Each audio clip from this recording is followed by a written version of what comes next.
Once again, you already know what it is, and you already know where you have reached. The number one collaborative professional wrestling podcast anywhere on God's green earth. Immediately to my left, your right, is the one and only Conrad Cushman, representing everything pro wrestling.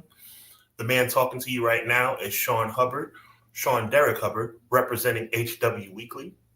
Collaboratively, we are Clash of the Podcast. We are really excited to bring you this new episode. The summer is about to kick off.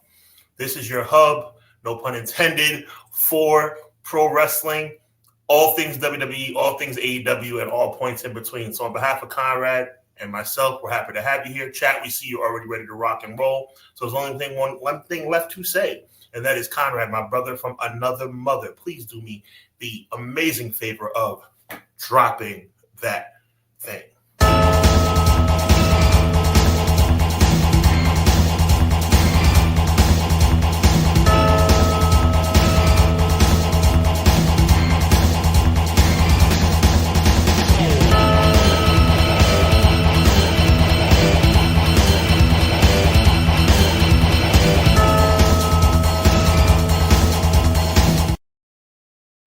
Welcome in, everybody. Welcome in.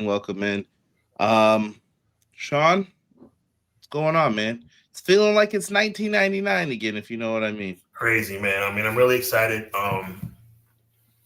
Look, all I can say is this, man. 27 years is a long time, but 56 years, 58 years, whatever it's been, is even longer. I believe it's 53 years to be exact. Before we were thoughts in our mother's brains was the last time the New York Knicks were world champions. Before we were thoughts of a thought in our mother's brains. So it's exciting, but now this is where the rubber meets the road. Are we going to be happy just to be there? Or are we going to try and make some infinite history? I think it's on the table for us. I think it can be done. It's not going to be easy. Listen, I win either way. I like both teams. So I'm just like, you know what? Cool. Let's do this. We can make it happen.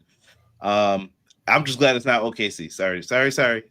I hear you. I like flopping 43. What was it? 43 flops? 43. Ridiculous. Yeah. All I can say is this, man. For me as a Knicks fan, and then you know me to be a true blue, real Knicks fan. This means everything. The fact that my team is in the NBA Finals, the fact that the Larry O'Brien Trophy is going to be on the floor of Madison Square Garden, it means everything to me. I do have a prediction for the series. I admit, I'd say on a probably about a level of 60-40, maybe even 70-30, I'll admit it. It's with my heart. But I do believe that the New York Knicks are a really good team.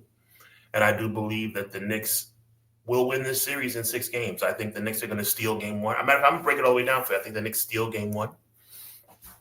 I think they might even get blown out in game 2. I think they're going to steal game 1, probably get blown out in game 2. The Knicks are going to win games 3 and 4. The Spurs are going to win game 5, and the New York Knicks are going to win the World Championship in game 6. It's very exciting. I'm actually getting real talk. I'm getting goosebumps thinking about it, and I just pray that that's how it works out. I go opposite of you. I think the same score, but I go a little opposite. I think the Spurs win. I'll go Spurs, Knicks, Spurs, Knicks, Spurs. Okay, so you think Spurs in 6. I'm going Knicks in 6.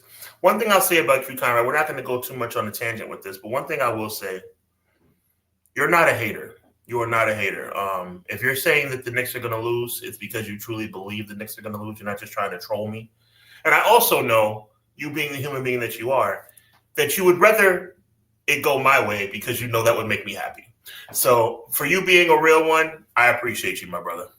Hey, listen, we'll see. The only thing that the thing that sways me is Wemby, bro. There's just no one like this dude, and he's tough to stop. I saw a thing. They had an NBA mural where it was like him shooting, and it said jump this high to try to block his shot. And I saw someone who was really tall, and I was like, bro, you barely got there. Here's the key. We're going to move on to pro wrestling because that's what everybody's here for. Wemby can score 50 a night. We have to stop Castle. We have to stop Vassell. We have to stop De'Aaron Fox. The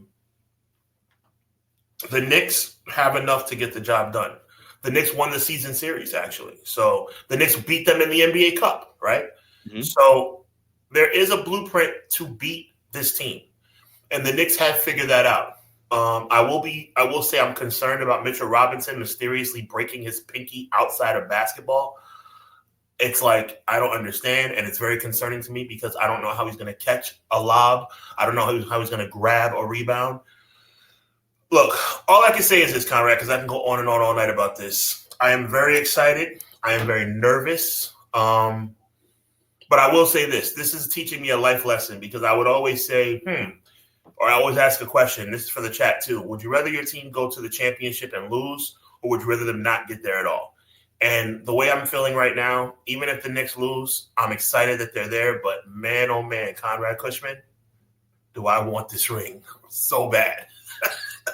See if they pull it out. I'm happy for Mike Brown. It made me feel good that he got one over them Cavs. Like, remember the 2 times how you dogged me? Yeah, I got you this time. We'll see. Game 1 is Wednesday. I will be live tweeting. I'm going to be rocking and rolling, man. This is everything to me, guys. This is like Jey Uso winning his first championship. This is a big moment. Let's get some shout-outs in the chat. We got Clown in the house. Cleezy, 130, 4tweezy in the building. Appreciate you. What up, Clown? Zach Minger in the house. What is good, Zach? He said, when I wake up in the morning, and a lot of time in the morning, and I think I'll ever make it on time. Zach Minger says, happy Pride Month, everyone. Absolutely happy Pride Month to everyone who celebrates. All good. Be proud of who you are and be yourself. You can come in here and be yourself. So let's do it. Miracle in the house. I'm searching for a miracle. Believe the impossible. He said, what up to my favorite podcast tag team, Kyron and Sean? Is always looking forward to discussing some wrestling with you in the chat. Appreciate you, Miracle. Always happy to have you here, man. M. Leezy, Fo, Sheezy. Hello, good evening, everyone. Hope you all had a good weekend, and let's kick the week off right with the 2 aces of our pro wrestling community. M. Leezy, we appreciate you, man. I just don't know how to tag you on Twitter. Which one do I tag you on, brother? His secondary now. Okay, good to know. The Battle of the El Grandes was a phenomenal match of the year contender. I did just add it to the EPW End of the Year Awards. I did put that on there. We're going to talk about it momentarily. I don't know if you got a chance to see AAA, Sean. But... I saw it after I heard about it, and I'm glad that I did. Okay. Quills in the house. What up, Quills? He said back to 2 favorite bros, CJ and Hubs, for episode 196 of the best wrestling podcast out today, Clash of the By God podcast, #EPW, #HWW. I can't even lie, the mask versus mask match between Chad Gable and Ludwig Kaiser. Whoa, what are we doing? What are we doing here? Was darn enjoyable, and it's a shame they had to cosplay as luchadors to do so instead of being themselves. Yeah. Ray, what's going on, Ray? What up, Ray? Happy Monday, guys. Hope everyone had a great weekend. Was on the vacation with the family, so getting caught up on everything in the wrestling world. God bless you, man. I hope that we can do that and help you out a little bit here. Oh, by the way, Raw was on earlier today, and so I'd rather wait until 6:05 to join some actual competent minds like Conrad and Sean, as well as the chat for more fun. Thank you, my brother. Ray said, I bought Double or Nothing on Max 11, got to watch it all. I have only missed 2 AEW pay-per-views, this one and the one with Hangman Face and Punk. Both were because I was on a big family trip. Same time, too. So, hey, look, family comes first, brother. Always, man. Wrestling will be there. It ain't going nowhere. Trust me. Talking about Clash in Italy was pretty good. I thought the show peaked in the middle. I thought both men's title matches were a letdown. We'll be talking about that. Conrad, you, my good friend, and the chat are going to be stunned by my take on especially the Brock Lesnar versus Open Febby match. You guys are going to be stunned. Okay. T-Ferg said, what's good, gents? Hope everyone had a good weekend. I can't believe we're almost halfway through 2026. By the way, I despise the Rams. Yeah, football talk today was going crazy. Our friend Joel in the chat, man, was just telling me about a trade that might be happening. I'm like, please, guys, no. And I saw one for New England. Mm-hmm. Once again, I say this every year. Stop ruining my division. Like, just stop giving people over here. Then we battle. Everyone's all bruised up. And then in the playoffs, man, we didn't make it. What happened? This team's not good enough. How about you stop just stacking everything in there? Then I got to watch the NFC South. What a trudge that is. Go ahead. My New York Giants are trying to turn back the clock. Look, I'm gonna start with my logical reaction. OBJ's over the hill. Juju Smith-Schuster is over the hill. Now, my hopeful reaction: what if they catch lightning in a bottle one more time? Could happen. It's not impossible. Listen, business me. At the end of the day, you're going to sell some jerseys. I mean, Juju is a proven possession receiver and a champion. Odell Beckham Jr., if he's motivated, he's one of the best receivers in the league, or at least he was. We'll see how they turn out, man. It's going to be an interesting NFL season. No, Jim Harbaugh is not playing around. Let him do what you gave him the book. Let him work. Let him work. Fan Hub, what's good? AEW Fan Hub said, hello, everyone. Can't wait to hear what you guys have to say about that spectacular match and what made it great. We will be talking about it. Doug, another Monday, another clash. It's been a couple weeks. Conrad, Sean, chat, teach me. Appreciate you. Sean, I see you in the chat, man. What's going on, brother? Hope things are well. What up? Deanna said, thank Danhausen. Hey. Yo, they ran an ad for him today because of what he did. I was like, this is crazy. Look, for the record, I don't believe in curses, but at this point, it's like, just get the job done. At this point, I don't even care. Yeah. If the New York Knicks win the championship, I'll buy a Danhausen shirt. I think I may have to ask you to paint your face on the podcast like him. No, I'm not going that far. My face is too my face is far too handsome. I can't cover my face. That's crazy talk. Makes you look young forever. What do you mean? Look at Sting. Oh, please. Yo, him growing his gray hair in, bro, it's nuts, bro. God bless him. But think about it. No one ever really knew how old he was besides the hairline. Before then, though, you never knew. Sting looked like he didn't age. I mean, look, for one more thing about the Giants. John Harbaugh has decided that he's going to take this team and turn it into the Ravens. And you know what? I don't see that being a bad thing. Shout out to Rob. I just read what he wrote here. As much as y'all know, I loathe the Knicks as a franchise. I like every player on the team and would not be upset if they got one. That said, Spurs in 6, though. All right, this is what I want to ask the chat. You guys have known me for a while, okay?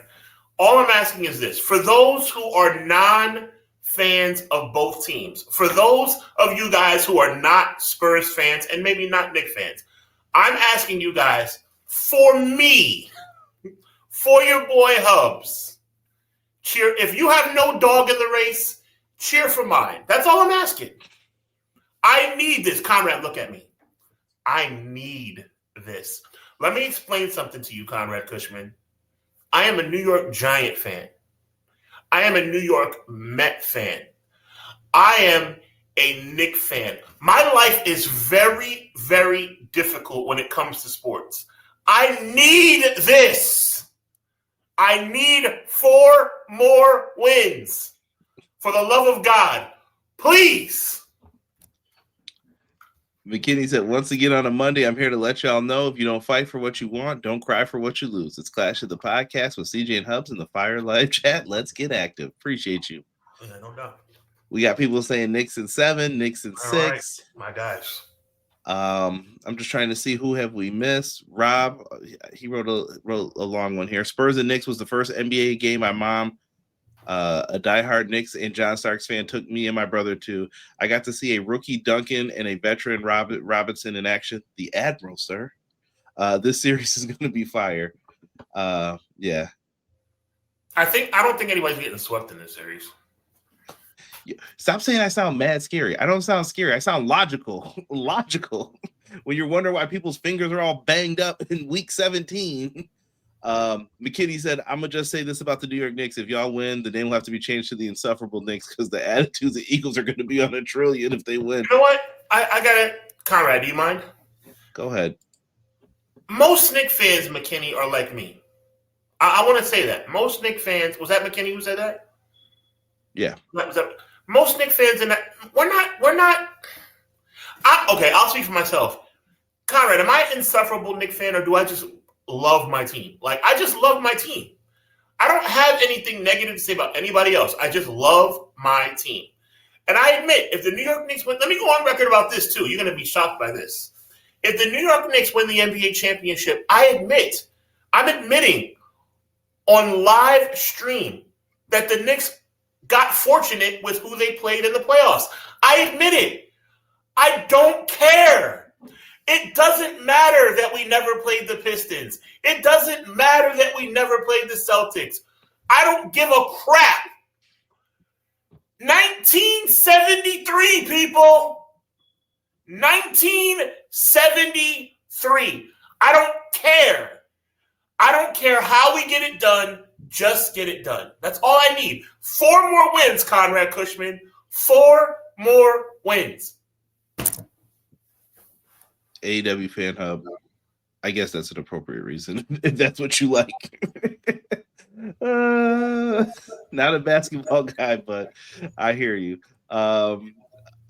Yeah, listen, I love it, man. You guys enjoy it. Just to let me hear about you ordering a Bronson egg and cheese. Does he have a sandwich? That better not be true. If that's very not. I hope that's not cool because that would be very corny if that was a Brunson egg and cheese. I'm sure. Listen, bro. I'm sure someone has already taken it. I will say this though, and we're going to move on to pro wrestling right now. You have my word. New York Knicks win the championship. Build a statue of Jalen Brunson outside the Garden. Yeah, pretty much. And they'll probably be having to give big kudos to Kat and the rest of the homies who are on the team. Yep.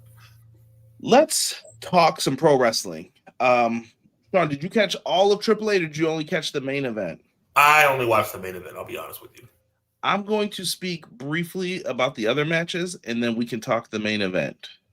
Some of the matches that were on this, forgive me, I never took Spanish. I hope I'm saying it right. Noche de los Grandes. I hope that's what the name of it was in Monterrey, Mexico. I don't see what you're worried about. You just pronounced it perfectly. Listen, I can't roll my R's. I did not do good in French in school. Noche de los Grandes. There you go. Thank you. This is what Sean's here for. He handles everything I can't do. Which is not much, by the way, Conrad, but thanks anyway. Laredo Kid took on Ray Phoenix. Apparently, Ray Phoenix can get booked down here, and he won the Cruiserweight Championship. This show, to me, is an indictment on the booking of the main roster. Why is Ray Phoenix down here doing all these cool things, and then you're like, oh, I got nothing for you on SmackDown to do, so you want to lose? I'm not really a big fan of WWE AAA because I feel like it's an excuse to send people away. You know what I'm saying? Like Bailey's on AAA. I don't understand that. I think it's the best booked show that they have. Do you? Okay. I really do. And it's free. It's on YouTube. You don't have to you still have to hear JBL and some other people sometimes on commentary, but for the most part, though, I think it's ran way better. Another match that I thought was kind of fun. You had Vikingo going up against Dr. Wagner for the AAA Latin American Championship. Lots of shenanigans in this one. We did end up having Vikingo walk away the winner. A little help from Omos and the homies, but nonetheless, Vikingo still running as one of the top heels in there. Mini Vikingo, I don't know if you've ever seen this dude. Pretty amazing. Fantastic.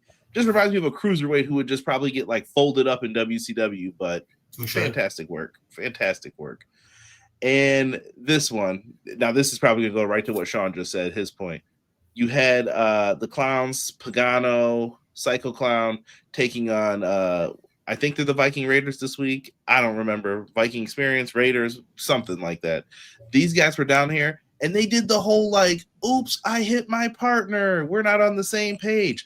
I think that's such a WWE tag team trope that I'm over. I'm like, bro, you're going to make mistakes in tag matches. It's bound to happen. What is this? And they had the Viking Raiders win the tag belts, and Pagano basically left Psycho Clown to get destroyed. Yeah, unpopular opinion, I do not like the War Raiders at all. You're not the only person I've heard say that, to be honest, but I can't repeat what the other person said about the stuff that they do. I'll tell you off air if you ever want to know. And then we get to the main event. 4 matches once again. Mask versus Mask. El Grande Americano versus original El Grande Americano. Sean, my brother, we talked about this in the beginning. I'm not 1000% letting it go. They did do this we don't have good enough luchadors, so we put these guys in the spot. Okay. Getting past that, right? Let's just put that over to the side. Let's just ignore that. this ended up becoming like some crazy feud. If you watched Raw and saw these two interact, you would think nothing of this. Nothing. And then all of a sudden, it got crazy. Your thoughts on this, good sir? Look, I'll be brief. To me, this was a match of the year candidate, a complete match of the year candidate. I am thrilled to see Ludwig Kaiser and Chad Gable put on the way they put on. I think it's a shame they had to go to Mexico to do it. These are very talented individuals. They are guys that could perform on the main stage, but thank God for AAA, because in a situation like this, they had a chance to main event where they probably would never be a main event, right? So that mask versus mask versus mask match, say that 3 times fast, is truly, trying to think if this is too much hyperbole. No, it's accurate. It's one of the reasons I fell in love with pro wrestling, what I saw in that match. I heard about the match coming home from church, getting ready to watch Clash in Italy. Obviously, I watched Clash in Italy on delay, but I heard about it. And I was very skeptical about what I heard, because I heard it was great. And me, I think anything associated with WWE in any way, shape, or form is garbage, right? So to hear, Sean, Hubs, Mask versus Mask at AAA was one of the greatest matches I've ever seen. I was like, yeah, whatever. You know what I'm saying? And then I watched it, and I became captivated. And it's really a shame, Conrad. And why it's a shame? It's a shame because, and you can tell by my tone, I'm being very genuine when I say this. It's a shame that these guys had to do what they did on the stage they did it on. Because these two gentlemen came out on YouTube in Mexico and left their blood, sweat, and tears on the mat. And they did it like their careers were on the line. And they did it as if they understood the importance of mask versus mask. Now, I will say this, Conrad, and I mean this from the bottom of my heart as well. I think what they're doing is a mockery. I do. I think what they're doing is a mockery. The mask versus mask tradition was not meant to be Americanized as it has been. And it's not supposed to be done between two comedic characters. And that's what the Americanos are. They're comedic characters. But somehow, some way, just because of their pure athletic ability and pure passion, they were able to circumvent WWE's inadequacies, WWE's ineptitude to understand the importance of mask versus mask, and somehow made it spectacular. I give zero credit to World Wrestling Entertainment. I give zero credit to the creative team. I give zero credit to Triple H or anybody that put that match together. I give credit to 2 people and 2 people only, Ludwig Kaiser and Chad Gable, for making what should have been a mockery into something that was completely memorable. I salute them and I appreciate them for what they did. Yeah, looks like the chat's in full agreement that they thought this was a excellent match. Not one person just saying good, okay, or even bad. All excellent. So very, very well done. I'll keep an eye on that one throughout the show. But yeah, fantastic work. Rob looks like he's agreeing with you. What started out as a joke, in my opinion, a joke to appease certain individuals with the Gulf of Mexico / America controversy, evolved into one of the hottest angles in pro wrestling in spite of itself. No company, quote Conrad Cushman with this one, no company falls upward like WWE. No one. They ignored the yes movement. We did this. Like 100% truth, I think, man. You know why this is why Sami Zayn is not liked, bro. Like going back to WrestleMania 40, Sean, you brought this up. When Sami Zayn won the Intercontinental title, everyone felt like that was Chad Gable's spot. That was the beginning of like, I don't like Sami because of you don't see the vision of what you're doing. You should see like, okay, if I do this, this is what's probably going to happen. but they're like, yeah, who cares? We're just gonna do this to appease someone. Like, it's insane. And I really hope that they give like a justified reason and give both of these guys something after this. Who is my favorite wrestler in WWE? Currently, Yeah, it's an easy question, Conrad. Just Jey Uso. don't. Oh, thank you. I was about to say, don't overthink it. You know, for Jey Uso, just take this ride with me. It's not going to be a long ride. For Jey Uso to have won the world championship and lose it in a couple of months, and for me to scream from the rooftops, he deserves better. He deserves better. You know something? At least he won it. At least he had that moment in the sun. Chad Gable never got his moment. And it is an atrocity. And, you know, for somebody that screamed from the mountaintops, justice for Jey Uso, justice for Jey Uso. You know what?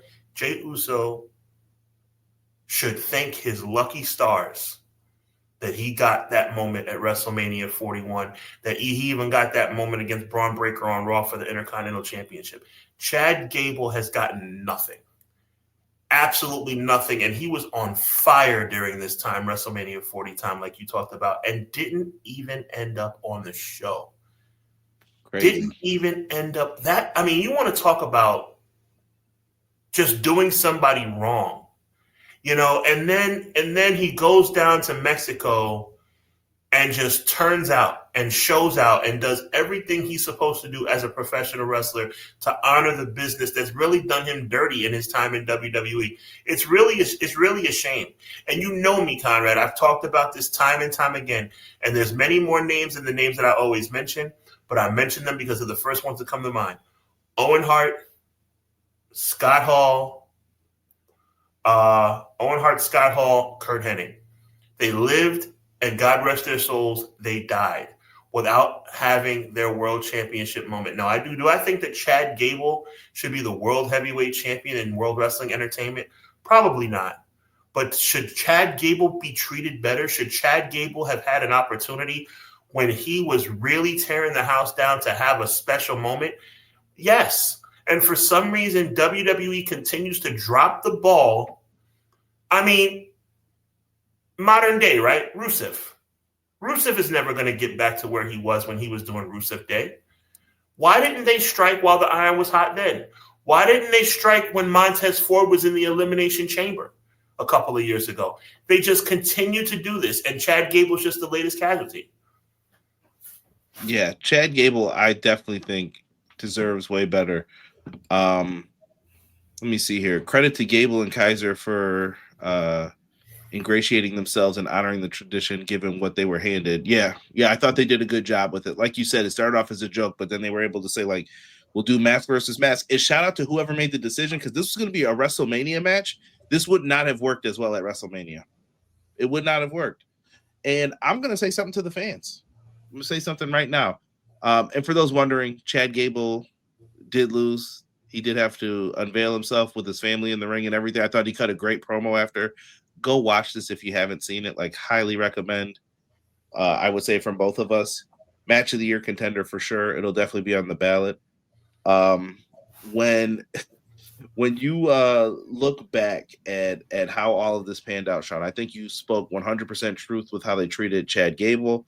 If I'm Ludwig Kaiser, I am not taking that mask off until they come up with something way better for me. I'm keeping that mask because I'm over in Mexico and he can do this. And that's fine. And you could tell tonight, I don't know if you had the chance to fully see all the Netflix stuff or see what they said, but they played this match after Raw on Netflix. That was crazy enough to, I'm like, interesting. They want people to see this. So fans in America, did you see how fans somewhere else acted? I think it's time to step up. They're saying you're not the best wrestling fans.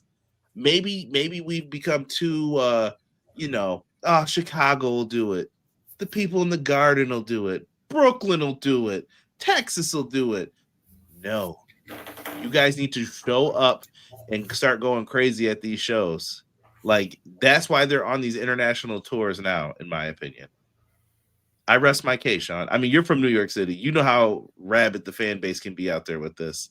I do. I think the American fans could be better. That's all I'm saying. We could be better. I don't think the American fans should be better. I know the American fans should be better. I think we've really dropped the ball in many ways. I think we don't appreciate the product the way we should. And I'm talking about in belt-to-belt action. That's the reason why AEW continues to be underappreciated.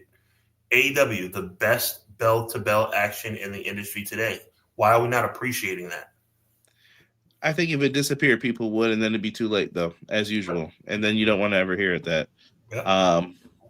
Yeah, I'm loving it. Kaiser should be the guy who beats Dom at Triple Mania. Speaking of Triple Mania, Sean, thank you for that layup.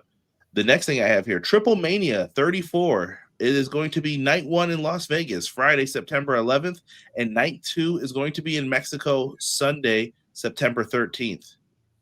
Lots and lots happening here, Sean. 2 nights, and the 2 nights are split. I mean, they kind of did that with this week too, though. There's like 2 more matches on this show, but it's going to be next week. And I was just like, okay. It's all a money grab, Conrad. 2 nights, 2 cities, 2 countries. 2 checks. Let's get it. That's right. I wish him the best, man. Wrestling is hot right now in Mexico. If you guys don't know, CMLL, it doesn't matter, AAA, and they're even starting to get into the little undercutting too. If you're watching what's happening, they're battling over spots. So enjoy your wrestling, guys. That's all I'll say. Enjoy your wrestling. And then, Sean, are you ready to go on a trip to Italy, my friend? Let's go, man. Get the gondola out. Let's talk a little Clash in Italy.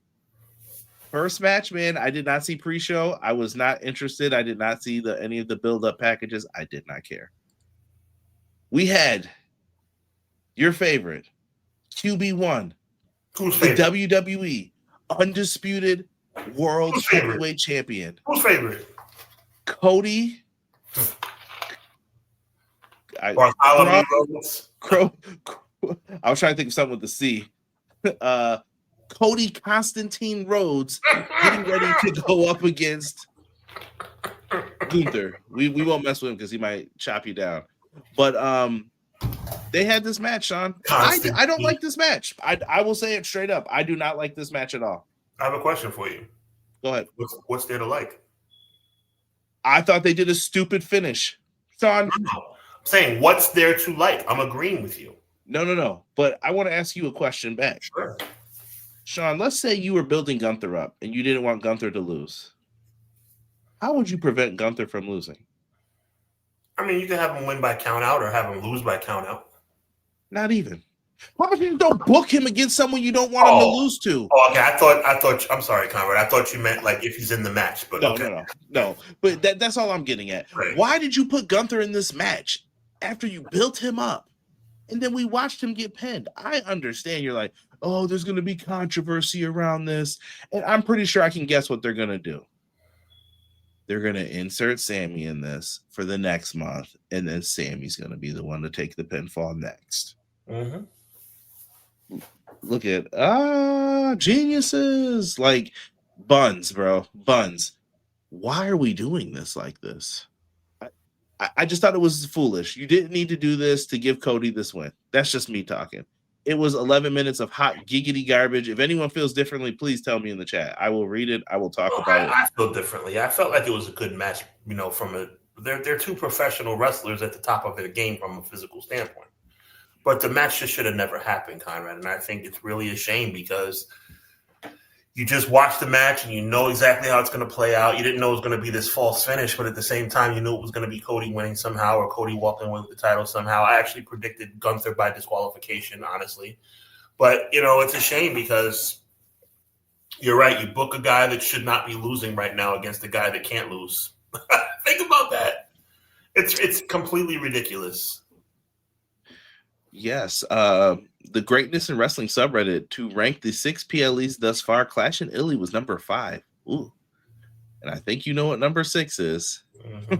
oh, WrestleMania, driving to serve, just like that. I'm really mad he did the background vocals. Everybody, That's right. If the story is told right, Triple Mania could use a 3-show event, Quills. Actually. That's right, Quills.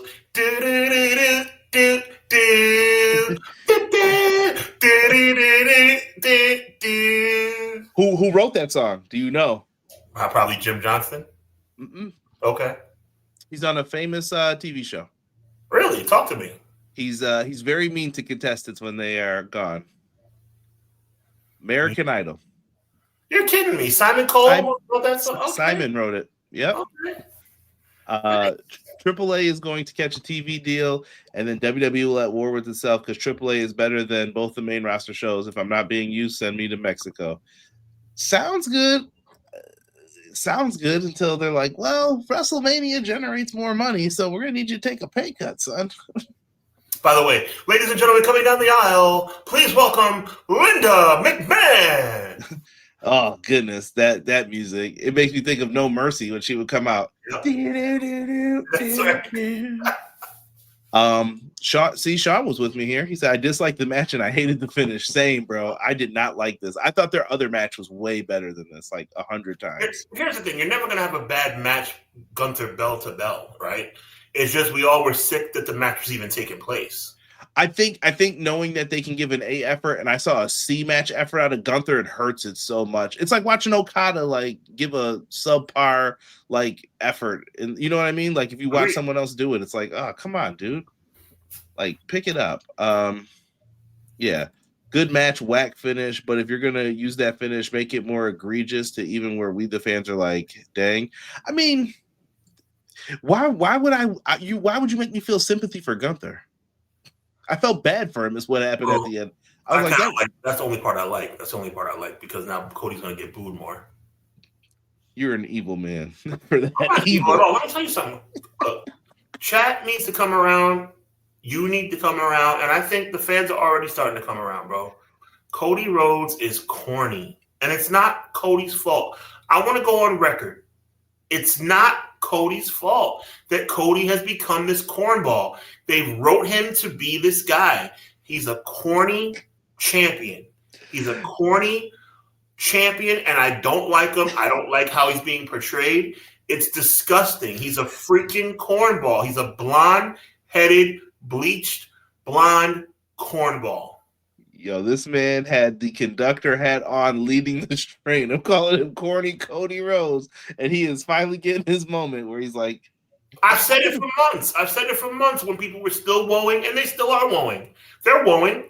But you know what? At the end of the day, though, think about it, man. Think about it. These fans are starting to get it. These fans are starting to realize, yo, this guy wins all the time. He looks corny doing it. And I don't like it anymore. I like the music. I like the whole, crowd participation thing. Cody is starting to be revealed as a cornball. And again, it's not Cody's fault. This is not Ring of Honor, TNA, NWA Cody. This is Stardust without the paint. Yeah. Yeah, this is crazy. Instead of going like this, he goes like this. Think about it, guys. Chat, tell me I'm right or tell me I'm wrong. It's just a different motion. Before it was like this, now it's like this. Same thing. I told y'all a long, Conrad Cushman, it's not very often that I scoop you, brother, but I scooped you on this one. I told you a long time ago, this dude is a cornball. They booked him to be a cornball. He's still over, though, Sean. Did you hear them saying that? He's still over, but it's starting to fade. There's more and more boos every time he comes out. More and more boos. Now it's slower. It's slower than when it was with Cena. I'll give you that. But more and more, you're starting to hear more and more boos sprinkled in because people are starting to realize, yo, I don't like this guy. I'm tired of this guy. I think the people who would boo him have left that show is the other issue. I think they're gone. I think they went to the other side, we'll just say. Okay. And because they started booing him in the other place. They did. Because they knew, because they were tired. Dude, this is corny, bro. Stop doing this. Like, it was bad. I can't stress it enough. It's not his fault. It's not Cody Rhodes' fault that they booked him to take the title from Drew McIntyre 3 weeks before WrestleMania. It's not Cody's fault. It's not Cody's fault that Cody is somehow in the ring with Stephanie McMahon and he decides to thank her after she slaps him in the face. Anybody else think about that for 2 seconds? She slapped the crap out of him and he said, thank you. She did the same thing to like. She never gets her comeuppance. That's why I Never. don't like her slapping people. Never. So don't do this. But if don't argue with them about that, because then you'll be probably in hot water. I don't see how this. What Cody Rhodes needs to do is he needs to face a babyface and a babyface versus babyface match for the title, and he needs to cheat to win. He needs to turn heel. It's far and long overdue. As a matter of fact, Conrad Cushman, Cody Rhodes should have been the one to turn heel at Elimination Chamber 2 years ago. Should have been John Cena. It should have been Cody Rhodes. If you watch both products like we do, he should have been a heel before he even left. Before he even came back. Now you're talking my language, Conrad. But nobody wants to listen to us. Nobody wants to listen to me say Cody's a cornball. But he is. He's corny. Cody doesn't get his comeuppance. It ain't happening. Not against the McMahon. Not against Stephanie. They're not letting that happen. But yeah, I personally didn't like that match. It's crazy to think that Sean liked this match more than me. But yeah, I was not a fan. I like it because there's no such thing as a bad Gunther match. Yeah, it was teetering for me there, though. Like, I didn't even know it until Sean said it in the chat. He said there were no chops in this match, which is odd in a Gunther match, but okay. Maybe they were trying to do something different here, which is fine. We'll move on. Let's go to this match. Rhea Ripley, Jade Cargill. Sean, I'm looking right at you immediately for your thoughts on this one. Did this one deliver in your opinion? Moderately. I thought the two ladies in the ring did well. Yeah, but unfortunately, B-Fab dropped the ball on the whole kick-out thing, on the foot on the rope thing. And they got caught. They had to improvise on the spot because she got caught because she moved too slow. One of my favorite posts on, I remember it was X or Blue Sky afterwards, was Tonga Loa still lives in this company. Yeah, that's exactly what it was. You know, I'm gonna go off on not on a tangent. I'm gonna actually be very brief, but I'm gonna say what I have to say. You know, nobody advocated more for B-Fab and Michin having this moment in their son more than me. I really enjoyed, past tense, enjoyed seeing these two women have an opportunity to be on the big stage. I always say everybody should have a chance to walk at WrestleMania, walk the aisle at WrestleMania. I believe in battle royals in WrestleMania because everybody should be able to, for working hard all year, you should have a chance for that thrill. And they got it even more so. They got a chance to be involved in the women's title match. They got involved to the point where they were able to walk the aisle, put on their costumes, put on their face paint, whatever they do with their eyeshadow, have a chance to come down and be seen on the biggest show in the world, be seen on SmackDown, be seen here in Italy. And you don't meet the cue when it's time to put the foot on the rope? You had one job. That's your only. Yo. And I'm watching it. I'm watching it obviously on tape delay. I'm watching it. I'm like, these young ladies are making me look stupid because I'm the one advocating for them. Yes, it's great to see these women have a chance to be on meaningful television. And she grabbed the foot, but the foot slipped out of her hand. And now we're at 1.5, almost at 2, and it slips again. And then we're almost at 3, and the referee's supposed to look because the foot's supposed to be on the rope, and her hand is still on the ankle. And the referee had no choice but to, what's he going to act like he didn't see it?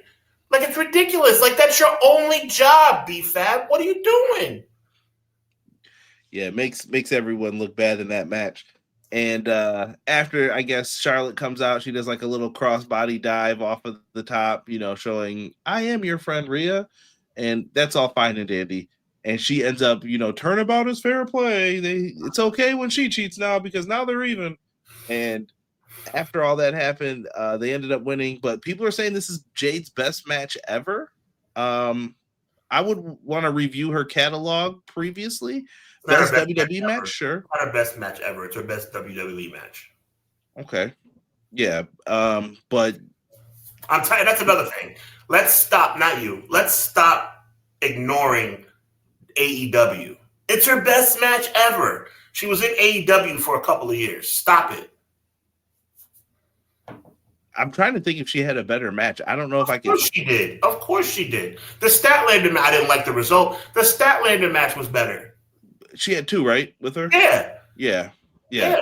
That's what I was trying to think of. Like those were pretty good. I remember being, yeah. I believe this is one of Jade's better matches in WWE. There's nothing wrong with that. In WWE, that's accurate, M. Leasy. That's accurate. Sean brings up another good point. Maybe the reason why I really soured on that Cody and Gunther match, back-to-back rope break spots, like in the finishes, and I was like, that's true. People will yell like, should the producers have talked? But yeah. And Rob, good point here. Rhea's a good partner for her. Yes. Can I bring up one small minor thing, Sean, that I'm really tired of Rhea? I'm about to go on Sean Raquel Rodriguez rant from years ago. Mm-hmm. Why does Rhea Ripley like mouth the words to like her song and everything else to the ring? Have you noticed that? Like she sings her theme, and then when the announcer's announcing her, she mouths the announcer stuff too. I don't know. I found it very weird. I was just like, it's don't weird. do that. It's uncomfortable. I agree. I was just like, yeah, don't do that. You're Rhea Ripley. You're already cool enough. You don't have to do any of that. Like, I think people will find you cool. Sean said he thought the Mania match was better than this. The Mania match had a really cool finish, I thought. It did. Jade works well with women her size. It's the small women that makes things look wonky. Jade versus Charlotte next. Maybe, perhaps they could do that. But then where do they go from there? Is Charlotte getting elevated or is Jade moving down? Or is it flipped? I've already told you before, Conrad, that she should be the forever United States champion. They could do that if they wanted to. I mean, Becky has elevated the Intercontinental Championship. We'll be talking about that momentarily. Let's go into this next match because I am very interested in Sean's thoughts on this one. Yes. Oba Lesnar 2. We got faked out by a retirement angle, Sean. Right. They had set us up here for, I don't want to say doom, but I think we kind of knew what was happening if you've watched pro wrestling long enough. Right. Like, yeah, I'm about to blow your mind, Conrad. It's okay. Go ahead. Take over here. All right. So here a couple things. Anybody who knows me, chat, you got a chance to know me. Conrad, you're my brother. You know me. I'm very much an advocate of people getting what they're supposed to get in wrestling, especially people of color. Not that there's anything against anybody else, but I love to see people of color get ahead and have their moment because for so long they have not. Okay? That's just a fact. Even since Ron Simmons broke the mold back in 1992, there's been many that have slipped through the cracks. And at the end of the day, I'm tired of seeing that. Don't want to see it ever again, right? That being said, everybody take a deep breath. Relax. There is nothing wrong with Brock Lesnar winning this match yesterday. There's nothing wrong with it. I am perfectly fine with this series being 1-1. Everybody's like, oh, Brock Lesnar better not win this match. Brock Lesnar better not win this match. Why not? That is not what this is about. Obafemi is not going to be hindered, and I want everybody to take very close attention to what I'm saying, including you, Conrad. Just lock into what I'm saying. Obafemi's moment was not last night. It's not that serious that he lost for all the mistakes that WWE has made, for all the botches that WWE has done. This is not one of them. I love the fact, Deanna, you're jumping the gun and you're right there with me, sis. That's exactly where I'm going to go, and I'm going to break it down. Very good on your part. I loved when Brock Lesnar snuck up behind Obafemi and gave him 4 F5s on Monday Night Raw. I love the fact that he faked his retirement. It was awesome. Why are we afraid to say it was awesome? There was nothing. That was good. That was a rare moment, very rare, where WWE was fun to watch. I enjoyed Obafemi getting attacked by Brock Lesnar in that moment. And I actually liked the fact that he won at Clash in Italy. Here's the problem.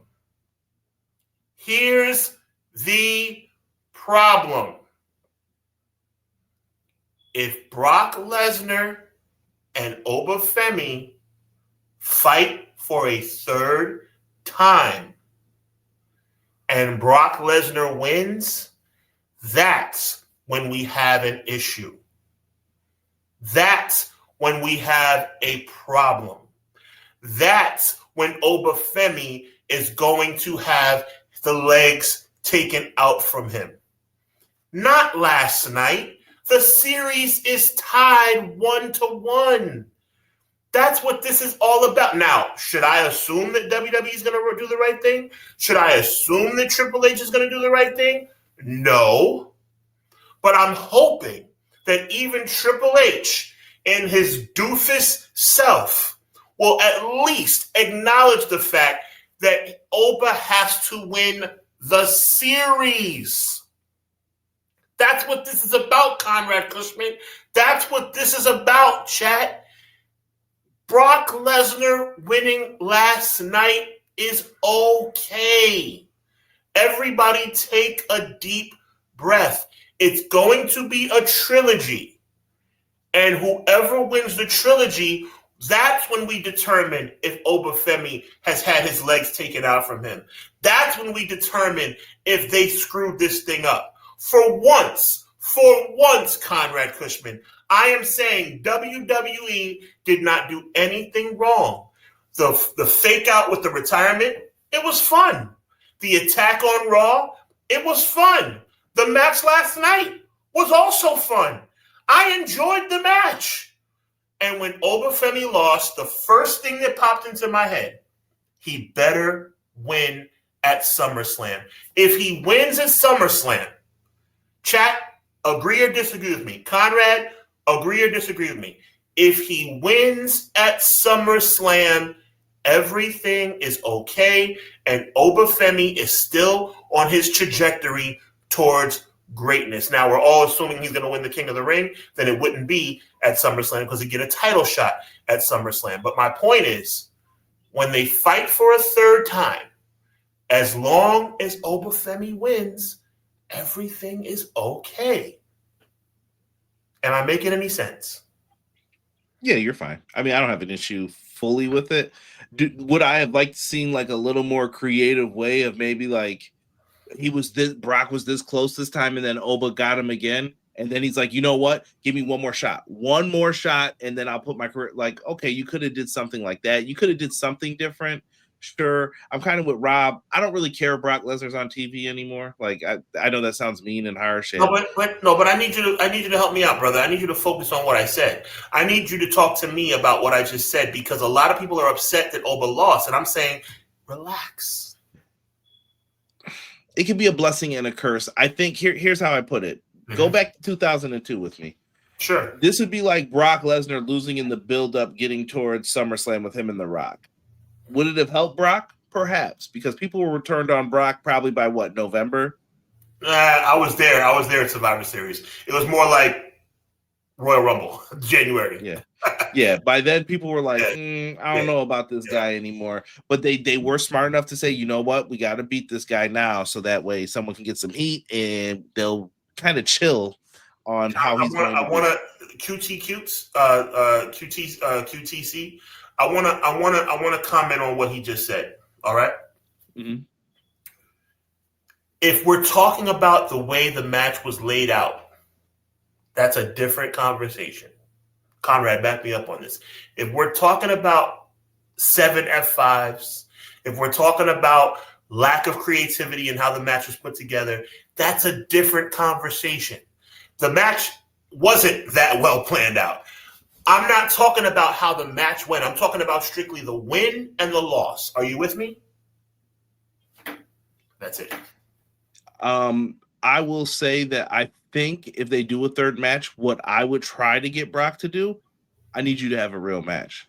Mm-hmm. What do you mean? I don't want just F5s. I want you in there showing like, yo, I can still wrestle. Yeah, I know what I'm doing. Yeah, but he never did much besides F5s and the suplexes. He used to be able to do a shooting star press. Okay. He could definitely do more is what I'm saying. When's the last time we saw him do the stretch muffler? Like where the legs rounded, like do some of that stuff you used to do. Listen, I don't mean to cut you off, my brother, but I need it's rare when I say I need more from you. But I need more from you on this. I want you to give your analytical expertise on what I said, because it's very important to get. Because if you disagree, that's fine. I'm saying it's not a problem that Brock won this match. It's not the end of the world. Like, it's not gonna mean like Oba's buried. Like, I don't want to hear none of that stuff. There you go. Would I have done it though? No, probably really? not. But I'm not. Okay, so that's what I want you to give me more. I told you what I said. I told you what I would have done. Oba beats him again, and then Brock's like, "I need this match," and Oba's like, "I'm not giving it to you. Put something up. Then you don't have anything I want. I want the championship. You don't career." Yeah. Then he's like, "I'll put my career on the line." Okay, all right, maybe we'll do this. Okay, all I'm saying is this, brother. Hi, Queen. How you doing, guys? You know, and it really bothers me because I don't like advocating for WWE because I think the product is terrible. I felt like they got this one right, Conrad. I really do. I think it's going to lead to a trilogy, and I think Oba wins the trilogy. I just thought it was like corny. Like when we predicted it we both said it last week, right? Brock's winning. Right, but I don't see the problem. And I remember your distaste saying it, and I remember me being kind of like, whatever. I can't stress this enough, Conrad, because I don't advocate for WWE that often. So this is very rare. Clip this, guys. I'm telling you, guys. Oba's going to win the trilogy. Oba is cooked if he loses the trilogy. He's cooked. But he's not going to lose the trilogy. Do we agree on that? So I don't want to say it yet because remember, CM Punk fan, blah, blah, blah. I was there in Buffalo, New York. Pedigree after Kevin Nash powerbomb. I'm like, there's no way. I told you, me and the guy in front of me was like, Triple H is winning this match. And I was like, bro, that would be the dumbest thing they could do. CM Punk is white hot. You see all these shirts in the crowd? Why would you beat the hottest guy in the company right now? Apparently I was wrong. And that dude laughed, and I was just like, bro, this is the dumbest company I've ever dealt with in my life. You have someone who is selling shirts like Stone Cold, and you're going to do this? Why? And I was worried. Eventually did the steam pick back up? Yes, but you could have had that steam just keep going and going and going. So what Conrad Cushman is saying is that Conrad Cushman is not sure that Oba's going to win the trilogy.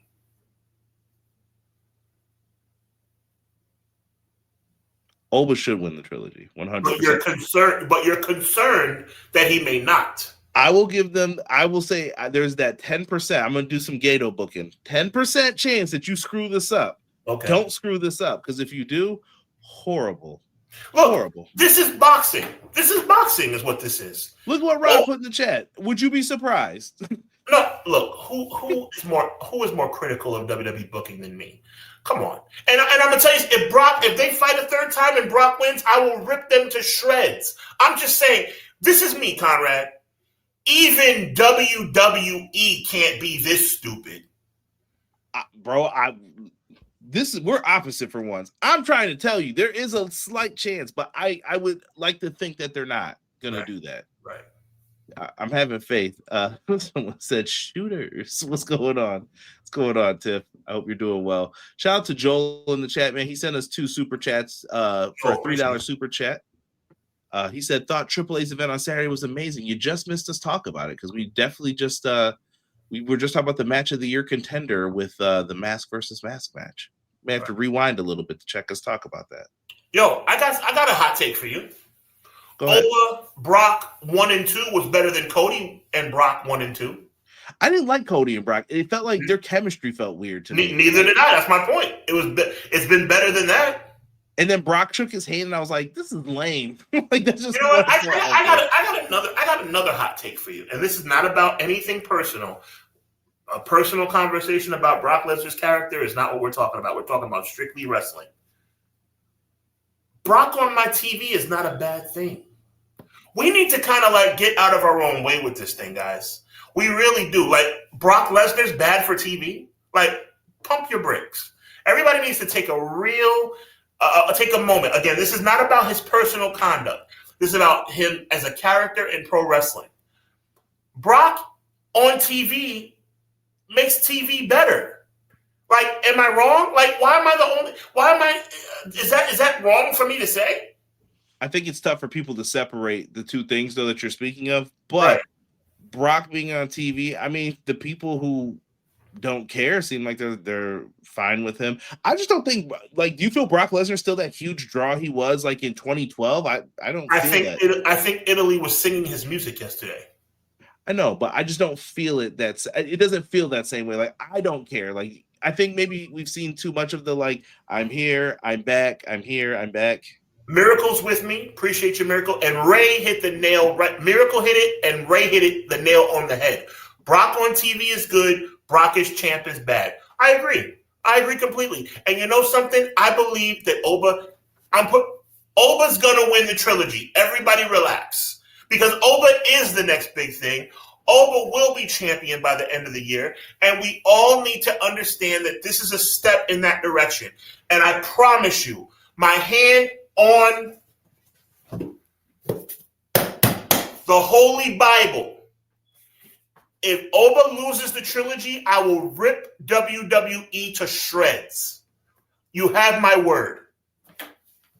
Yeah, McKinney said Brock is a draw. He might be. I'm just saying, for me personally, I've never attended a show because there's a Brock match on it. Like, oh boy, I got to go because of that. I went to the match with him and Goldberg, and I was like, I'm good.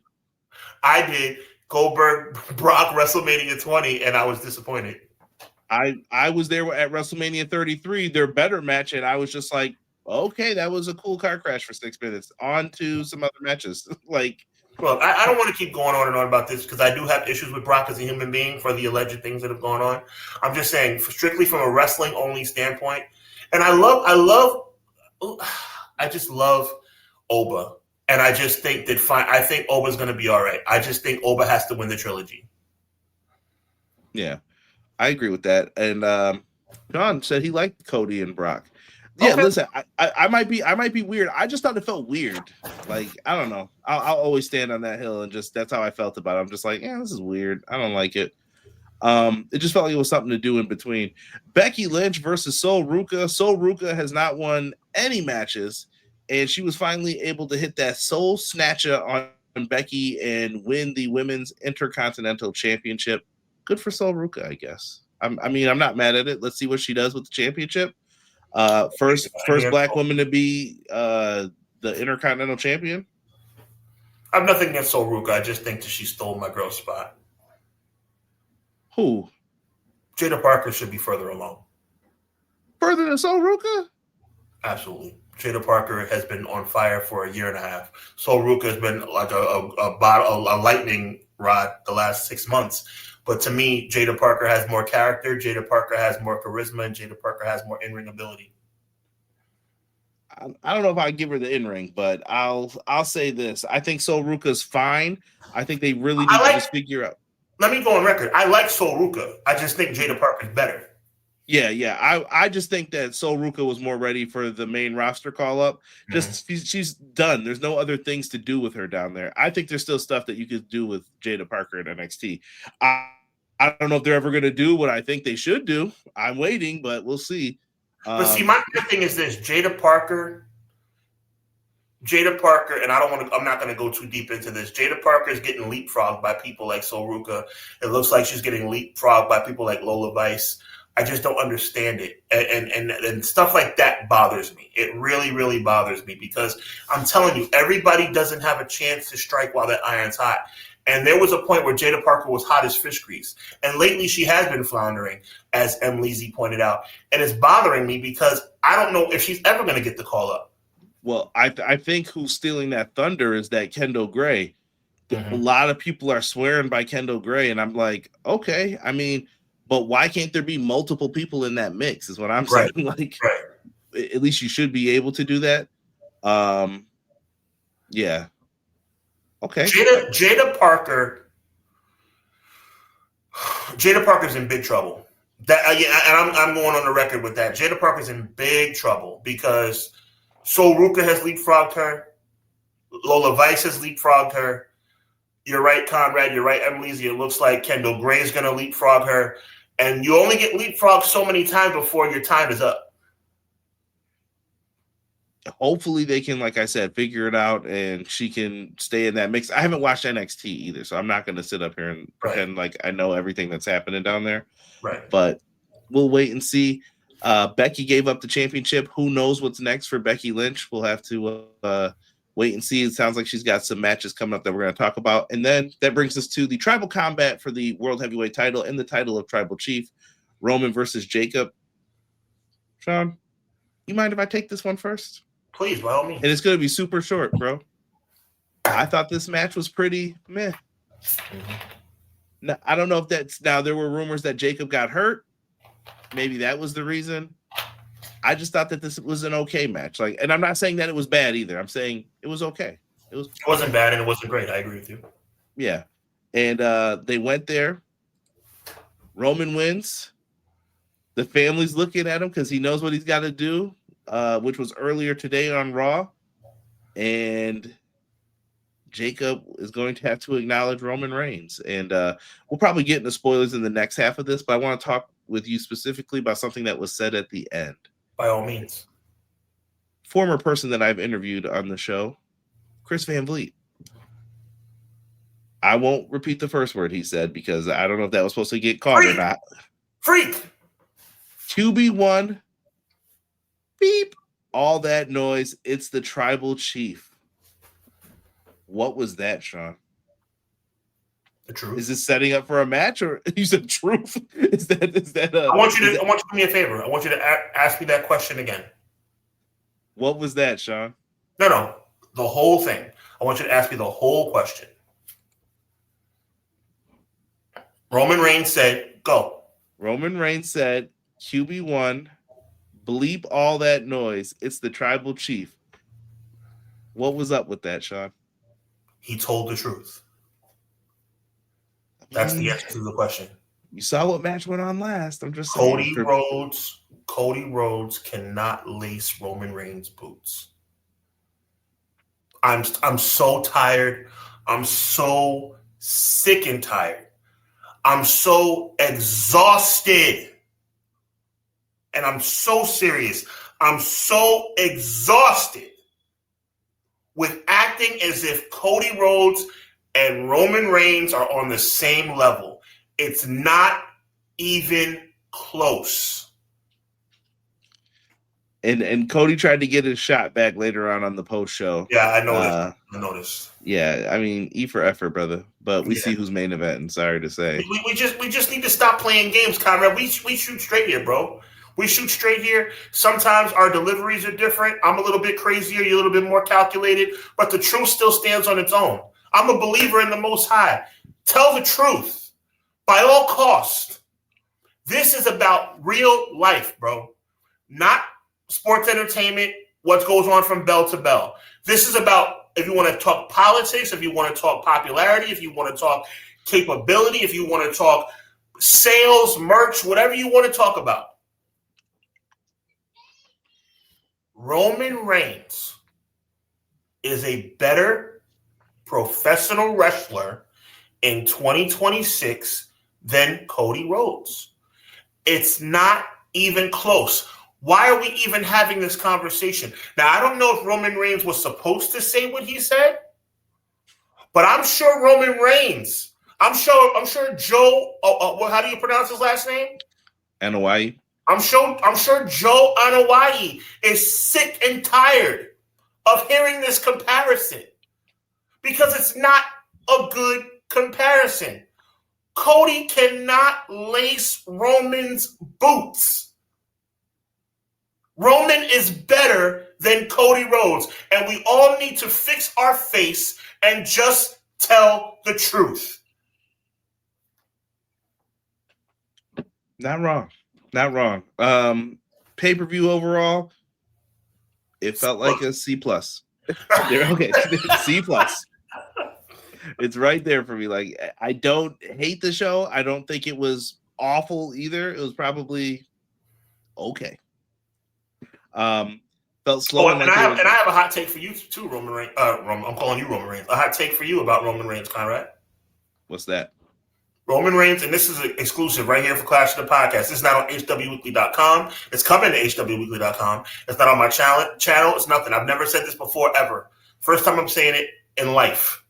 Roman Reigns, with the work he's put in over the past 5 years, is now in my top 10 professional wrestlers of all time. Who got bumped off? I think I have to take off. This is tough. It bothers me because I'm such an old school guy and I have so much respect for the history of this business. I got to take off Chris Jericho. And I love, you know how I feel about Chris Jericho. I love Chris Jericho. I think Roman Reigns has entered the top 10 and he takes Chris Jericho's spot. That's how good Roman Reigns, and it's crazy because I hated Roman Reigns as the big dog. Roman Reigns as the tribal chief has just come into this our living rooms and just changed everything. Dude is the best wrestler on the planet in 2026 as it relates to character, not in ring. Best in ring performer is still Will Ospreay, but Roman Reigns is just him, bro, and it's just a fact. And Roman Reigns, his work that he's put in over the past 5 years, he is elevated into my top 10. Not a thing wrong with that. Kevin asked, what was the better show, Double or Nothing or the Clash in Italy? Double or Nothing by a mile. By 2 miles, I would say. By 3 miles. Yeah. That AAA pay-per-view, AAA had a really, really, really, really, really good match on it. And I thought that the AAA pay-per-view is better than most of the stuff that all the PLEs, WWE's produced all year. But I don't know if I'd give AAA the full show over Double or Nothing. Just because what you always say about the value of the bucks, the money, like $50, bro, you're getting a lot of matches and you're going to enjoy it. Jake is so clap. I'm going there, Conrad. I'm going there. Lord help me to say this the right way because I love this show. I love my brother Conrad. Cody Rhodes being considered to be better than Roman Reigns.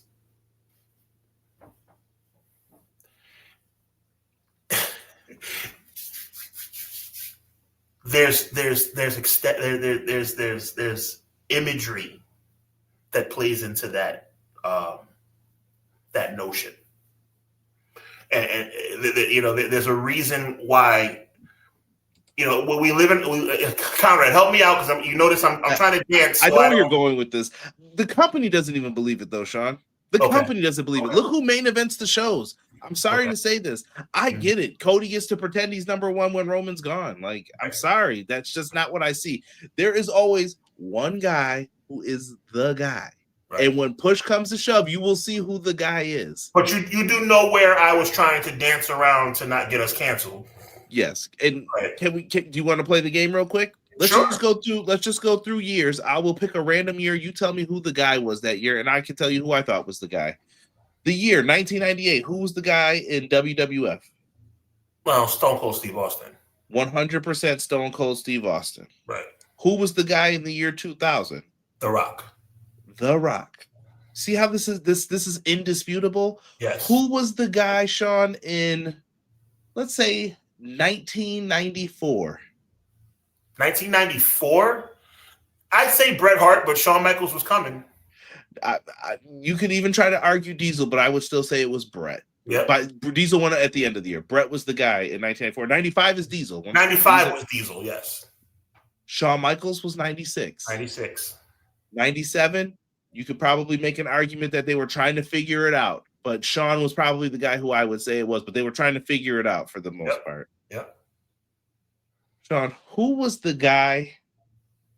When was WrestleMania 40? 2024? 2024, yes. Who was the guy? In 2024? Like when WrestleMania 40 took place? Yeah. Who was or you mean the entire calendar year of? Who was the guy? Let's do 2023. Full year. 2023, Roman Reigns. 2024, maybe you could make an argument for Cody. Maybe. Yeah, I'll say Cody just because Roman went away. But since then, 25? Yeah. There's only been 1 year, and I love where you're going with this comment. There's only been 1 year where it was a little bit, right, and that's 1988. Why do you say 88? Macho Man was champion, but everybody still thought Hogan was the guy. I would argue that even though it looks like Macho, some would say Macho is the guy by the naked eye. Hogan was the guy, right? because But of I'm how saying, the show's closed. other than 88, I mean 89, Hogan, 90, Hogan, 91, Hogan, 92, Ric Flair, Bret Hart, 93, Bret, 94, Bret, 95, Diesel, 96, HBK. Like it's easy. It's easy. Yeah, that's all I'm saying. Think, and if you ask me for this year, who's been the guy? It's Roman Reigns. But it's not. But the thing is, it's not even close. It's not even a question in my mind. If someone says the opposite, I'd be like, yeah, this is not the truth. Yeah. Undertaker main evented more in 1994 than Bret. Yeah, but sure. there's a difference between being the main event and me. And I know that sounds kind of like talking out of both sides of the mouth. I love what you're saying, Miracle. In 94, you got to remember, 94, Undertaker took a break from January all the way through the summer. Yeah, and not only that, while we're bringing up main events, yo, Kevin, you're funny. Wow, Kevin, chill, bro. I gotta let him get his joke off. It made me laugh. I disagree. This year is Danhausen. Yeah. Yeah, Undertaker can main event all that stuff all he wants. If he was so over, they would have gave him the championship though. Taker gets it back later, but I got a hot take for you. And you know I love Mark Calloway. He's better booger than Triple H. Well, I think that's been established. But I got a hot take for you, Conrad Cushman, and for Miracle, since he brought it up. Undertaker, love him, respect him. You're about to be mad at me for this one. Undertaker has never been the man. Never. He's 100% never been. And I hate to say it, never. But he has an important role. He's the enforcer. Okay. He is the locker room. I'm saying, but he's the longest locker room leader that they've ever had in a company, like any company. Like he was the law kind of backstage. Emily Z says that Undertaker's year was 97. You could, but remember what we said, 97 is a hodgepodge year. It is not. Yeah. That's the one year where I'm like, ooh, I don't know. In 97, you could have said it was Bret. You could have said it was Taker. You could have said it was HBK. You could have said it was Psycho Sid. They were trying to figure it out because they were getting their butts kicked by WCW. There you go. Now I want Sean. It's so weird that they call people their ats now because I know Sean because that's what his name was before. 88 Savage for me was the equivalent of CM Punk. Sean, who always tells you this? Oh, that's you 10. That's Conrad 101. I say this every time we bring up Savage. I always say people got Macho Man Randy Savage where they give you the title, but you're not the most important thing on the show. Even when Punk was the champ, you could argue Cena was still the guy. I got a tough one for you because he was champion for April, May, June, July, August, September, October, November, December, January. For 10 months. No. I'm kidding. I'm just man. Sure. No, I respect what he did for that year, but my question is this. In the year 1990, was the Ultimate Warrior the man? Hogan was before you answer, Hogan was gone from May through August. So he took like 3 months off after the earthquake attacked him. So, keeping that in mind, was the Ultimate Warrior the man in 1990? You can make an argument that he had enough time where you could say, like, well, Hogan wasn't here enough. Okay. But we all really know, though, how they really felt, too, though. There you go. I was just curious how you felt about that one. Yeah, and Miracle, I don't know if you're saying it wasn't totally Warrior's fault with how he was booked and everything. I kind of agree with that, too. Like, I know they blame Warrior for that stuff, but I don't think they did him a lot of favors either. I agree. It's a fun conversation that we branched off into. Absolutely. Now, we knew today we had Clash, coming off Clash in Italy. I'm going to say Clash of the podcast. Coming off Clash in Italy, we had Raw. It started at 2 p.m. today. I think it's starting early again next week as well. Mm-hmm. So we'll be talking about it. Spoiler alert, we're about to bring up the Queen and King of the Ring brackets. Queen of the Ring, Sean. I just want to look at this real quick. Why is Liv Morgan in this? I know they did the whole I'm coming for all the gold. Are you a champion or not? Why?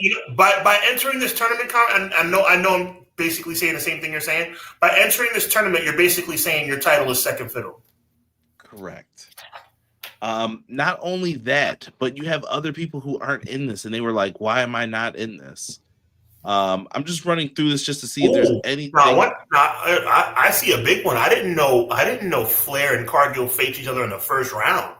Well, these are all 4-ways, by the way. Oh, they're all 4-way. Oh, that's so stupid. Ah! No one can be beat. This is why Survivor Series doesn't work, Sean. People don't want to get pinned.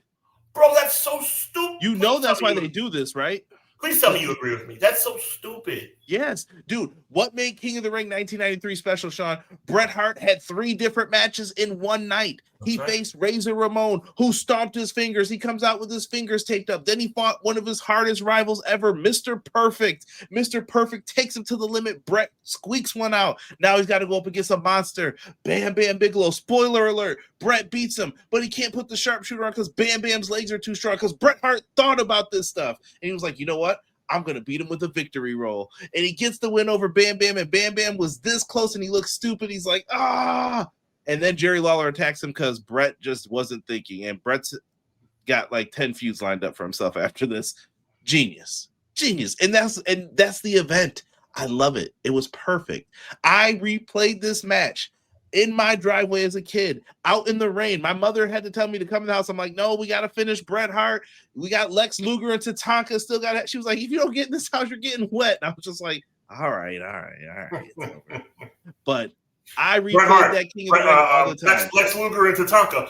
We want 5 more minutes. That's where I was actually when she told me to come in. Truthfully, if you wanted to know, they were outside. The double count out the battle. You're not getting 5 more minutes. By the way, back in those days, you could actually keep people undefeated and have it make sense. You tried. They tried. But I love that King of the Ring, man. But that's not what they do. I'm interested for selfish reasons. Who's Jey Uso's 3 opponents in the first round? Oh, we're going to get to that in 1 second. Oh, God. Because I'm hoping my boy Jey can at least get out the first round. I won't give you any spoilers, but I will tell you one of these matches did happen tonight. Well, tell me which one happened. All right, I'm going to say spoiler alert. If you haven't seen Raw. I have not seen Raw myself, so. I know, but I'm going to tell you what happened in the match. Yeah. So it is the top right one here with Perez, Sky, Julia, and Lash Legend. Well, before you even start talking, Io Sky better had won. That's all I'm going to say. There you go. Good. I didn't even spoil it, but people can figure it out from there. That is what happened. And rightfully so. I'm not going to say it out loud either for people listening on audio. But, that's the right choice. They pretty much know. I gave him a spoiler warning. Like, if you're still listening at this point, Io Sky was the right choice to win that. No doubt. I definitely think that she can she's definitely one of my favorites to win this. Like, just looking at the lineup, Io seems like she should be the one in there. It should be an Io versus Liv Morgan final, and Io should win. You could definitely do that.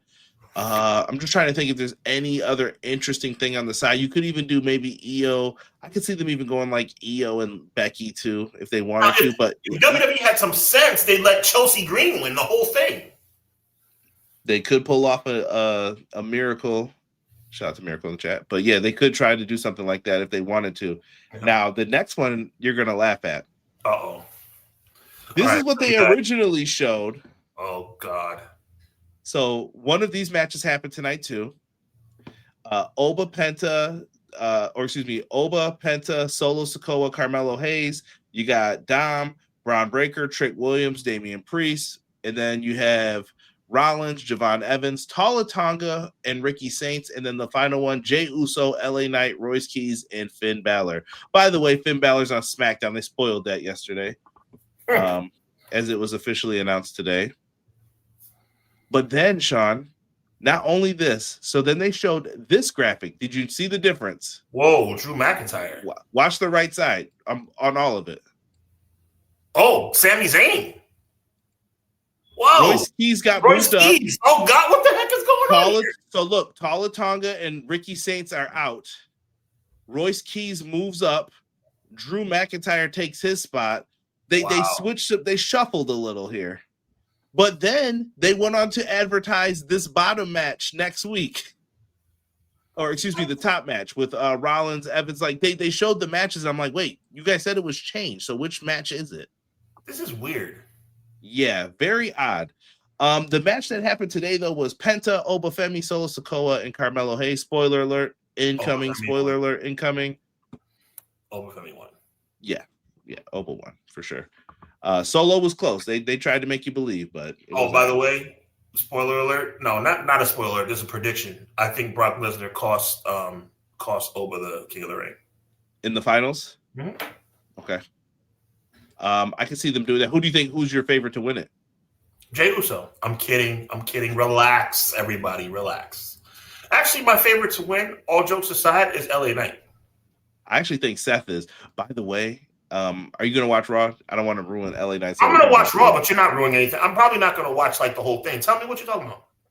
LA Knight is backstage with Adam Pearce, and I love it. He was like, "Hey, what's this Roman Reigns bloodline stuff?" And then he was like, "What are you talking about?" He's like, "I see you kissing up to them. You're doing whatever they want, blah, blah, blah." And then he was just like, "I don't know what you're talking about." And he was like, I don't have to put up with this. I was talking to a champion about their champions match. And then he was like, whoa. Hold it right there. Then he said, I see it right there. And he put his hand up and everything. He's like, I'll make you come out of retirement if you want to bow up to me. LA Knight was really good tonight. I was just like, LA, if they let him talk, he's actually really good. Yeah, I thought he did very well doing what he does. I think Seth might win this.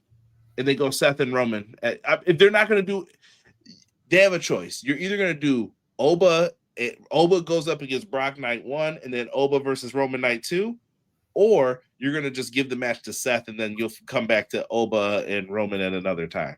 I have two picks. One is my logical pick, and one is the pick from right here. I'll go with the one that's not going to happen from right here. LA Knight? No. That's my logical pick. My one from the heart. Oh, we're done. It's just me, Oos. Now you can hang that up. That's not going to happen. LA Knight's going to win the tournament, bro. I don't know, man. I got Seth. I feel like they're going to do Seth and Roman. Seth and Roman should be like WrestleMania. I don't know. Seth and Roman. But SummerSlam is. Yeah. I think they're banking on if you smell how much you going to pay me. But is that still a thing? It depends if people care. Yeah. It depends. Yeah. All jokes aside, I'm kidding about Jey Uso. My real pick, my serious pick is LA Knight. Let's breeze through a little bit of news and then we'll get out of here. We have SmackDown. It's official. SmackDown's going back to 2 hours on 6/26. Thank goodness, because that show is a bore. Shout out to our friends at Dirt Sheet Radio for the graphic for this, but this show should have been 2 hours, bro. I think SmackDown is wonderful TV. I watch every second of that 3-hour show. What are you talking about? He's lying, guys. I barely watch SmackDown live ever. You know when I watch SmackDown, Conrad Cushman? While I'm having eggs and toast on Saturday morning. And that's if SportsCenter's not on. That might be the best way to do it. Yeah. Also, we have a purchase of Big Damo and Nikki Cross purchasing Progress Wrestling and Defy. I think this is really good for independent wrestling. I thought it was cool. Glad that they had something that fit in here. Big shout out to MJB and the place to be. I just saw this pop up. Super chat. Enzo and Cass possibly back straight in NXT. Shaking my head. Bunch of moronic clowns. Oh, he is tight. Thank you for the super chat. I'm not as passionate as MJB about it, but I kind of agree. It's like, what are we doing? Yeah, bro. I mean, just gonna run it back again for what? You know what I mean? My name is Enzo Lamar. Come on, bro. We've been down this road already. Make him a manager, bro, and let Big Cass be the singles. That is the money. Is that time change temporary? It's temporary for Monday Night Raw. Sure. No, SmackDown. Oh yeah, it's permanent. I mean, it will be for a little bit, and then they usually go back to 3, like what the fall, winter time. The fall. Yeah. So I guess I'm wrong when I say it's permanent. It's going to be for a while. Quill said SmackDown going back to 2 hours will not save the show. It won't. It's just going to be 2 hours of crap instead of 3. Yeah, 100%. You know what the difference between 2 hours of bullcrap and 3 hours is? An hour. That's it. That's it. It's an hour. That's it. To chime in on some AEW talk, there is no exclusivity that would prevent AEW from making a deal with Paramount from Fightful. They got this from a Paramount executive because there's a lot of doom and gloom, Sean, over AEW won't be able to keep that deal. Brothers, the NFL is on Paramount. They are not about to try to make Tony Khan and his family mad. I know people probably are like, Tony's not serious about wrestling. What connections does he have? His father is in the NFL. He sits on committees with people in the NFL. Right. That's the last television property you ever want to make mad. Come on now. Well said, Conrad. And lastly, we did get a new AEW pay-per-view that's going to be sandwiched in between here. We have Forbidden Door coming up, and now we have AEW Redemption for Montreal, Sunday, July 26th. AEW's just flowing along, man. They're doing their Owen tournament, and yeah, man. We'll see where things wind up. Nobody besides maybe Conrad Cushman, more than me, wants to see AEW succeed. I think AEW wants to see it. I would hope, right? With that said, Sean, we got some good stuff coming up, man. Let's promote real quick. You're watching us right now. We're always live Monday, 6:05 Eastern Standard Time. Be here, be square. Tomorrow, our friend AEW Fan Hub, I'm going to give them some promotion. They got an AEW podcast called Ignition. And there's no bounce, but you can go in there and talk AEW with the friends of the AEW Fan Hub community. And Kelson puts together a really great show, ask some fun questions, and they have fun just talking AEW. And then on, I think it's Wednesday this week. I think we're back. It's me and Derek. We'll do the Dynamite review after the show goes off the air. Come on in, have some fun. Sean's got some shows lined up for you guys as well. We have a AEW special coming up. We're working on a bunch of different things for you guys. It's going to be fun. Stay tuned. I put Sean's stuff in the chat. It's in the description. Make sure you subscribe to HW Weekly. Conrad, thank you as always, man. You're the man. I appreciate you. I'm not going to belabor the point. Chat, you guys are fire as always, man. I'm going to watch a little bit of Raw on delay, but I'm not really stressing it. They're lucky there's no NBA on tonight because otherwise I wouldn't be watching the darn thing. But I'm going to check it out since there's nothing else on human television. So with that being said, I want to give a shout out to the chat. Thank you guys for being here. As Conrad said, make sure you check out him and my guy Derek every Wednesday night or Thursday, depending on how late they go for AEW. Make sure you check out my special coming out where it's going to be me and Conrad talking about how AEW is the best bell-to-bell professional wrestling organization on the planet coming up later this month. And obviously, we're going to make sure that we're right back here at 6:05 Eastern Standard Time for Clash the Podcast. So on behalf of Conrad Bartholomew Cushman, my name is Sean Adonis Hubbard. I don't know. I just came up with that on top of my head. We are Clash of the Podcast, and we are happy to have been with you on this evening. Until next time, God bless. Be encouraged. Evil never prevails.